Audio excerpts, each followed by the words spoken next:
بنے گی تو میرے خیال کی بجلی بنی بلکہ اضافہ ہو گیا لوڈ شیڈنگ میں. تو آئی تھنک وہ آپ واپس لے لیں. ایک تو یہ میں ان سے ضرور کہنا چاہوں گا, میری ملاقات ہو ان سے.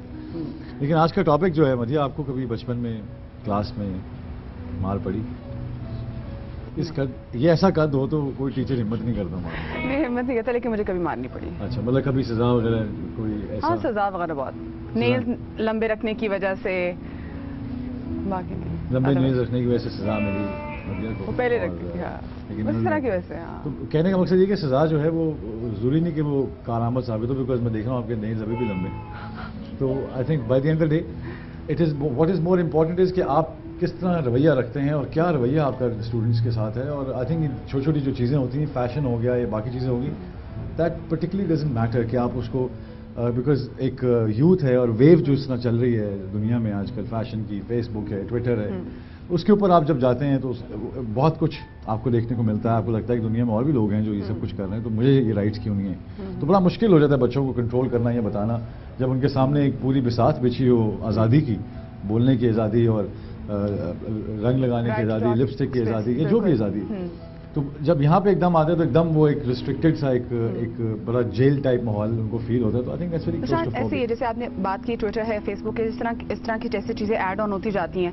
جنریشن گیپ ہے یہ بہت کم ہوتا جاتا ہے, اور پھر جہاں جنریشن گیپ کم ہو جائے وہاں ٹیچرز اور پیرنٹس کو خود سے چاہیے کہ وہ جو بچوں کو سمجھانے کا جو طریقہ کار ہے وہ ان کو خود ٹائم کے ساتھ ساتھ ان کو تبدیل کر لینا چاہیے, تاکہ بچے کو ذرا فیل نہ ہو. ایک طرف جیسے آپ نے بات کی اتنی آزادی ہے کہ آپ ٹویٹر ہے, فیس بک ہے, اور جب پیرنٹس بچے پہ زیادہ پریشر ڈالیں گے کسی بھی لحاظ سے, یا ٹیچرز ڈالیں انفیکٹ, تو وہاں بچہ جو ہے نا وہ کہیں وہ آؤٹ ہو جائے گا. لیکن میں یہ بڑی اچھی آپ نے بات کی, آپ کی جو انالیسس ہے وہ بڑا اچھا ہے, لیکن میرے 4 ہیں, میرا انالیسس ذرا سا اسٹرانگ ہوگا اس میں, ابھی آپ کا ایک بھی نہیں ہے.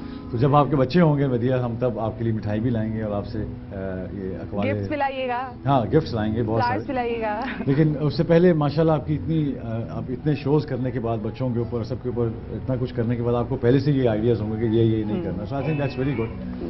اور امریکہ میں تو ایک یو کین ڈائل نمبر 911 جس کو کال کرنے کے بعد اگر آپ کے بچے کو اسٹوڈنٹس نے یا ٹیچرز نے یا کسی بھی قسم کا یا پیرنٹس نے جسمانی تشدد کریں یا کوئی ایسی کوئی بات کریں, تو you can just pick up your phone and dial, and اس سے اس کو وہ آ کے اس کا وہیں پہ جو بھی انہوں نے پولیس آ جاتی ہے جو بھی آ جاتا ہے. اور بچوں کو بچپن سے ہی بات سکھائی جاتی ہے, اس لیے کیونکہ وہ اسکولز میں جب جاتے ہیں تو وہاں پہ ان کو پہلا جو سبق دیا جاتا ہے وہ یہ دیا جاتا ہے کہ یہ نمبر ہے, کچھ بھی پرابلم ہو آپ پلیز اس پہ ڈائل کریں. تو آئی تھنک جب ان کو ایک سیکیورٹی ملتی ہے, تحفظ ملتا ہے, تو آئی تھنک اس تحفظ کے بعد اس کی جو بہتر نشو نما ہوتی ہے اس کو پھلنے اور پھولنے اور سوچنے کا اور بولنے کا بہت سا موقع ملتا ہے. اس کو ایک آئیڈیالوجی کریٹ ہوتی ہے, اس کا ذہن میں ایک چیزیں آتی ہیں کہ میں نے کیا کس طرف جانا ہے. سو آئی تھنک آج کا یہ جو ٹاپک ہے یہ بہت امپورٹنٹ ہے, بیکاز ہم سب بچوں والے ہیں اور ہمیں یہ دیکھنا ہے کہ ہم نے اپنے بچوں کی تربیت کس ماحول میں کرنی ہے, کس طرح کرنی ہے. اور اس کے لیے ہمارے پاس بہت سے آج ہمارے پاس گیسٹ بھی ایسے ہیں, اینالسٹ ہیں, چائلڈ سائیکالوجسٹ ہیں. یہ وہ لوگ ہیں جن کو ہم سمجھتے ہیں کہ یہ اگر بیمار ہوتے ہیں آپ تو ان کے پاس جانا چاہیے, لیکن دماغ کی بیماری کا علم شاید تب ہوتا ہے جب بہت نقصان ہو چکا ہوتا ہے. سو آئی تھنک اس کے ساتھ ہمیں ہر پیرنٹ کو جو افورڈ کرتے ہیں یا جو سمجھتے ہیں یا ٹائم نکال سکتے ہیں, once a week I think you should must visit child psychiatrist, تاکہ آپ کو انڈرسٹینڈ ہو سکے کہ ہم کس ڈائمینشن میں جا رہے ہیں. امریکہ میں تو اب وہ اس دور سے ہی جب بچہ چھوٹا ہوتا ہے اس کو ڈفرینٹ کلرز دیتے ہیں, ڈفرینٹ شیپس دیتے ہیں, ڈفرینٹ چیزیں دیتے ہیں, میوزک سے انٹروڈیوس کراتے ہیں. تو جس طرف اس کا رجحان ہوتا ہے اس کو اس طرف کی ایجوکیشن پیٹرن پہ لے جاتے ہیں, نہ کہ اس کو سارا دن بایولوجی پڑھاتے رہے. بہت انیشل اسٹیج سے شروع کرتے تھے. آپ کی مڈ وائفس آتی ہیں تو وہ پھر آپ کو ویسے بالکل آپ کی کاؤنسلنگ کرتے ہیں. جیسے کریئر کاؤنسلنگ بہت زیادہ ضروری ہوتی ہے, اس طرح میرے خیال سے پیرنٹس کی کاؤنسلنگ بھی بہت زیادہ ضروری ہوتی ہے تاکہ ان کو پتہ چل سکے کہ کیا کرنا ہے. بالکل ٹھیک تھا, مدیہ نے کہا کہ پیرنٹس کی کاؤنسلنگ ہونا بہت ضروری ہے, اور اسی بات پہ ہم ایک بریک لیں گے کیونکہ وقت ہوا ہے بریک کا. See you after the break.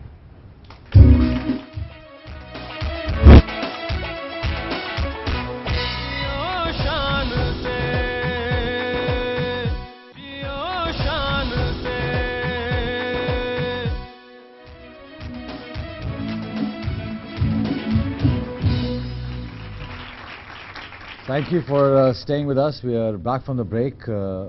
It's time for our segment, Jio Akhbar.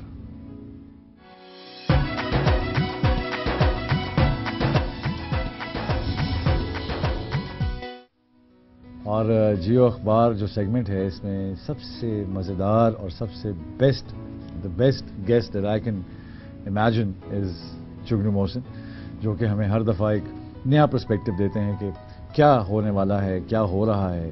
سیاست کی یہ جو بساط ہے اس پہ پیادہ مرے گا, وہ خیر پیادہ تو مرتا ہی ہے, گھوڑا مرے گا یا بادشاہ مرے گا یا کوئین مرے گی یا کاسل مرے گا, یہ ہمیں سب نیوز ملتی رہتی ہے کہ کاسل نے کہاں سے کون سی لائنز بلاک کی ہوئی ہیں اور اس کے آپ جمپ نہیں کر سکتے. کچھ ایسی چیزیں ہوتی ہیں شطرنج میں جو پیادوں کو ٹاپ لیتی ہیں, کچھ ہوتی ہیں جو نہیں ٹاپ سکتی. خیر یہ تو ایک چیس کی بات ہے, لیکن سیاست بھی چیس جیسی ہے, وہی مووز ہیں, وہی ایک کھیل ہے جسے بار بار کھیلا جاتا ہے. اس کو کوئی لوگ خونی کھیل بھی کہتے ہیں, لیکن وہ تو پھر ایک آئیڈیالوجی ہے. اس پہ بات پھر میں وہی کروں گا. مجھے تو لگتا ہے کہ شناختی علامات میں نیٹو لکھوانا پڑے گا, بیکاز وہ اتنا ہم اس کو ڈسکس کر رہے ہیں اخباروں میں, ہیڈ لائنز میں اتنا زیادہ ہو رہا ہے. لیکن ابھی ہمارے صدر صاحب جو ہیں وہ شکاگو گئے ہیں, اور شکاگو کا تو ایک ہسٹری ہے پوری. انٹچبلز ایک فلم تھی اور وہ سارا وہاں سے اگر ہم مافیوسو and I think Chicago looks a bit complete to me now. with the sort of a mob history. تو کہنے کا مقصد یہ کہ وہ وہاں گئے ہوئے ہیں صدر صاحب, اور نیٹو کے اوپر ہی انہوں نے بات ہو رہی ہے. اور ابھی تک کیا اس عمر رسیدہ نیٹو جو عورت ہے عمر رسیدہ ہوتی جا رہی ہے. عورت کیوں کہتے ہو؟ نہیں, بیکاز وہ ایک بوڑھا مرد بھی تو ہو سکتا ہے. بوڑھا مرد بھی ہو سکتا ہے, بالکل. اور بالکل میں اپنے الفاظ واپس لیتا ہوں, مرد بھی بوڑھے ہوتے ہیں اور عورتیں بھی ہوتی ہیں, لیکن میں چاہتا کہ ذرا مرد کی نظر میں عورت ذرا بوڑھی زیادہ پینفل لگتا ہے. تو کہنے کا مقصد یہ کہ یہ اب جو وہاں گئے ہیں تو یہ پھر کچھ کہنے گئے ہیں, اوپر سے کچھ اور لوگ بھی, میں نے کل ٹیلی ویژن میں بھی اور اخبار میں بھی میں نے دیکھا ہے کہ کچھ اور لوگ بھی کہہ رہے ہیں اسی نہیں کھلن دیں گے, اسی نہیں فلاں ہوں دیں گے. ایک نیا ایک شوشہ شروع ہو گیا. یہ جو پاکستان اور افغانستان کے لیے یہ جو کانفرنس ہے, یہ کیا امپورٹنس ہے اس کی؟ شان, یہ سوال ہے کہ یہ پاکستان اور افغانستان کے لیے نیٹو کانفرنس جو ہے شکاگو میں, اس کی کیا اہمیت ہے؟ اہمیت یہ ہے کہ جب جب سوویت یونین کو شکست ہوئی تھی 1988 میں, اور وہ جب ان کا انخلا ہوا افغانستان سے, امریکہ بھی چلا گیا. امریکہ نے پاکستان کے ساتھ مل کے یہ جنگ لڑی تھی نا, جس کی وجہ سے ہمیں یہ تحفے میں یہ سب مجاہدین القاعدہ وغیرہ پھر ورثے میں مل گئے. خیر anyway, اس وقت تو امریکہ کا وہاں سے انخلا ہو گیا تھا سوویت یونین کے ساتھ ہی, اور افغانستان ایک جسے کہتے ہیں نا ایک ویکیوم وہاں پر کریٹ ہو گیا تھا. وہ پھر ہم نے اس ویکیوم, اس خلا کو پورا کیا, یعنی کہ ہماری جو اس وقت کی عسکری قیادت تھی اور ہماری جو ایک ان کے ساتھ ایک ہمارا رشتہ تھا, ہمارا خیال تھا کہ ہمارے بالکل پیچھے ایک ہمارا صوبہ ہی ہونا چاہیے اس کو, اور ہمیں اس کے اوپر کنٹرول ہونا چاہیے افغانستان کی تقدیر پہ, افغانستان کے لوگوں پہ وغیرہ. anyway, اب اس جنگ کے بعد 2011 کے بعد جو جنگ چھڑی ہے, یہ اس کے اندر یہ بات, یہ جو واضح کرنے والی بات ہے وہ یہ ہے, اور اس میں اسی وجہ سے نیٹو سمٹ جو ہے وہ اس کی اہمیت ہے کہ جو لوگ وہاں نیٹو میں یونائٹڈ اسٹیٹس آف امریکہ ہے اور 40 ایک اور ممالک ہیں, انہوں نے فیصلہ کیا ہے کہ اس دفعہ ہمارا جب انخلا ہوگا 2014 میں, ان کا ایک پلان ہے کہ ہم نے افغانستان چھوڑنا ہے, ہماری افواج نے افغانستان چھوڑنا ہے. وہاں پر کوئی 1,30,000 1.5 لاکھ ان کی وہاں اس وقت فوج ہے موجود, کہ ہم نے ان کو چھوڑنا ہے. تو افغانستان کو اس دفعہ اس طرح نہیں چھوڑنا جس طرح پہلے چھوڑا تھا, یتیم بچے کی طرح نہیں چھوڑنا, یتیم بچے کی طرح نہیں چھوڑنا, تاکہ یہ ایک عالمی دہشت گردی کا محور نہ بن جائے. اس کو پریونٹ کرنے کے لیے, اس کو روکنے کے لیے ہم یہاں پر افغانستان کا جو ٹرانزیشنل ہے, جو اس کو جو بعد میں بننا ہے, اس کے اوپر ہم چاہتے ہیں کہ اس کے اوپر ہم پورا پلان کر کے جائیں. اس میں شان, یہ جو اب نیٹو سمٹ میں بات ہو رہی ہے, اس لیے پاکستان کا وہاں جانا اہم تھا کیونکہ وہ ہمارے ہمسائے ہیں. وہاں پر آگ لگتی ہے تو ہمسائے کا گھر تو نہیں بچ سکتا نا, ایک گھر میں آگ لگے اور اس کے ساتھ والا گھر بچ جائے. افغانستان میں آگ لگی, ہمارے لگانے کی تھی, ہم نے خود بھی لگائی وہاں پر, تو اس کے شعلے یہاں تک آئے, اس کی گرمی آئی, اور ہم بھی خود بھی تباہ برباد ہوئے افغانستان کی بربادی میں.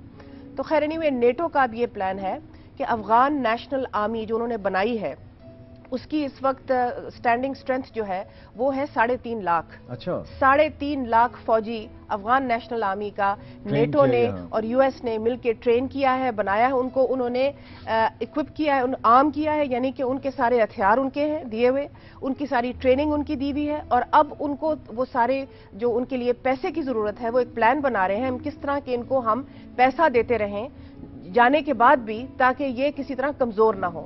اچھا اس افغان نیشنل آرمی میں زیادہ تر تاجک اور ازبیک ہوں گے اور کم پشتون ہوں گے کیونکہ طالبان زیادہ تر پشتون ہیں جو کہ جنوبی افغانستان میں ہے, اور شمالی افغانستان یعنی کہ ناردرن افغانستان جو ہے وہاں پر زیادہ تر تاجک وغیرہ ہیں. تو یہ بھی نیٹو نے فیصلہ کیا ہے کہ ہم وہاں پر جب انخلا کریں گے تو شمالی افغانستان میں ہم اپنے بیسز رکھیں گے, وہاں سے ڈرونز وغیرہ اڑا کریں گے, اور اگر جنوبی افغانستان میں کوئی مسئلہ ہوگا تو وہ بھی ہم اس کو اس خطے کو وہ چاہتے ہیں کہ یہیں سے ہینڈل کیا جائے, یہی آرمی ان کی سیکیورٹی میں ہو, جو ان کی اپنی اے این اے کی جو اپنی آرمی ہے وہ بھی سیکیورٹی میں رہے, یعنی کہ وہ افغانستان کو اب وہ اس طرح کر کے وہ برباد, جسے ایک مملکت تھی 1990 میں جب طالبان نے اس کے بعد وہاں پر کئی خانہ جنگی ہوتی رہی, پھر طالبان نے وہاں پر آگے اپنا قبضہ جمایا اور عالمی دہشت گردی کا ایک محور بن گیا. وہ کہتے ہیں اس دفعہ ہم نے یہ نہیں ہونے دینا اور ہم اس کے اوپر نظر رکھیں گے, ہماری بیسز ہوں گی. افغان نیشنل آرمی 3.5 لاکھ کی کھڑی ہوگی, اس کو شاید بڑھا بھی دیں, اس کو ہم پیسے بھی دیں گے, اس کو ہم ہتھیار بھی دیں گے تاکہ وہ قائم اور دائم رہے. اس کے ساتھ پاکستان کا آپ دیکھیں, جو پاکستان کا تو ہماری تو عسکری قیادت کا یہ دل تھا نا کہ جس طرح پہلے چھوڑ کے چلے گئے تھے, ہمارے حوالے کر گئے تھے, ہم جو چاہیں سیاہ سفید کریں وہی ہوتا رہے, لیکن وہ اب نہیں ہوگا. یہ ہمارے لیے اہمیت ہے. بڑی امپورٹنٹ بات بتائی, اور جہاں تک نظر کا تعلق ہے اور اتنے لوگوں کی نظر ایک جگہ پہ ہو تو پھر اس جگہ کو نظر لگ ہی جاتی.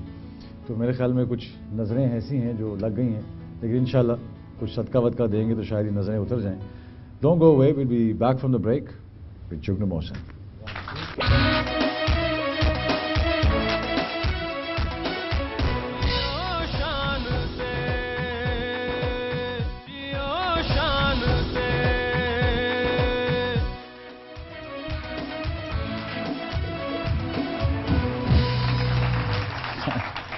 Thank you for staying with us. We're back from the break. مجھے ایک تصویر دیکھ کے اخبار میں ہنسی آ گئی اور میں ضرور شیئر کرنا چاہوں گا, کیونکہ یہ ایک تصویر اگر آپ دیکھ سکتے ہیں, ڈاکٹر فردوس عاشق ایوان ہیں اور یہ ایرانی جو پریزیڈنٹ ہے وہ ہنس رہے ہیں کسی بات پہ اور یہ پریشان ہیں کسی بات پہ.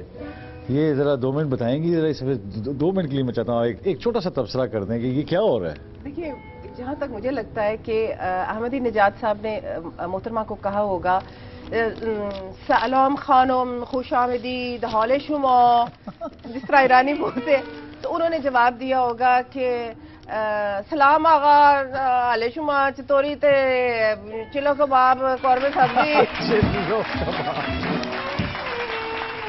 اسی قسم کی کوئی بات ہوئی ہوگی. نہیں, انہوں نے ڈائری بھی پڑھی اچھے تو آرڈر لینا, لیکن یہ federal regulation and services minister, یہ کون سی منسٹری ہے یہ؟ بھائی شان, آج اتنی منسٹریز ان لوگوں نے بنا دی ہوئی ہیں کہ بس ایک منسٹری کا مقصد یہ ہے کہ کوئی نہ کوئی بندہ اس میں بیٹھ کے جھنڈے والی گاڑی چلائے, کوئی تھوڑے بہت پیسے بنا لے تاکہ ہمارے جو یہ لوگ ہیں یہ خوش رہیں اور ان کے منہ میں کوئی چھوٹی سی ہڈی دے دی جائے. لیکن میرا خیال ہے کہ اور بھی منسٹریز ہونے چاہیے, مطلب وزارت احساسات و محسوسات, اس قسم کی بھی کوئی منسٹری بنا دیں. ہاں, کیونکہ کہیں فٹ ہی کرنا ہے نا ان کو. ہاں, یہ جو نور ہوتا ہے نا ان کو کہیں نہ کہیں فٹ کرنا. لیکن ہم تو خیر میں نے ایک تصویر دیکھی تو مجھے رہا نہیں گیا, کیونکہ صرف وہ سیریس لگ رہی, باقی دونوں ہنس رہے. صرف کہنے کا مقصد یہ ہے کہ جس میں ہم آ رہے تھے, یہ جو گلاک GLOC جو line ground lines of communication جو نیٹو سپلائی روٹ کا ٹیکنیکل نام ہے, اور مزے کی بات ہے گلاک گن کو بھی کہتے ہیں. لیکن صرف میں یہ پوچھنا چاہ رہا ہوں کہ اس کا چھوٹا سا مجھے بتا دیں, کیونکہ اینڈ کیا ہوگا اس کا, کہ کیا یہ کھل جائیں گی, یہ کیا ہوگا. کچھ لوگ کہہ رہے نہیں کھلنے دیں گے, ہم یہ کر دیں گے, وہ یہ کیا مطلب, مجھے پہلے سوئے ہوتے ہیں یہ لوگ جو آپ کہہ رہے ہیں نہیں بند کھلنے دیں گے, اب کیا ہونا ہے اس کا. جی آج آ کے جی لاک جو ہے یہ نیٹو سپلائی روٹ یہ کھل تو جائے گا, لیکن ہمارا پرابلم یہ ہوتا ہے کہ ہم ہر کام آخری وقت پہ کرتے ہیں, اس وقت کرتے ہیں جب ہمیں اس کا کوئی فائدہ بھی نہیں ہوتا. وہی جو ہے نا وہ 100 چھتر 100 گنڈے والی جو ایک کہاوت ہے کہ آپ کام اس وقت کریں جب اس کا آپ کو سب سے زیادہ فائدہ ہو. اب آپ بیٹھے ہوئے ہیں, وہ لوگ کہہ رہے ہیں کہ پریزیڈنٹ اوباما زرداری صاحب کے ساتھ ملاقات نہیں کریں گے کیونکہ آپ نے ابھی اس پہ فیصلہ نہیں کیا. بات کہاں اڑی ہوئی ہے؟ بات یہ اڑی ہوئی ہے کہ اس وقت ہم ان کو $250 فی ٹرک دے رہے ہیں, وہ ہمیں دے رہے ہیں $250 فی ٹرک.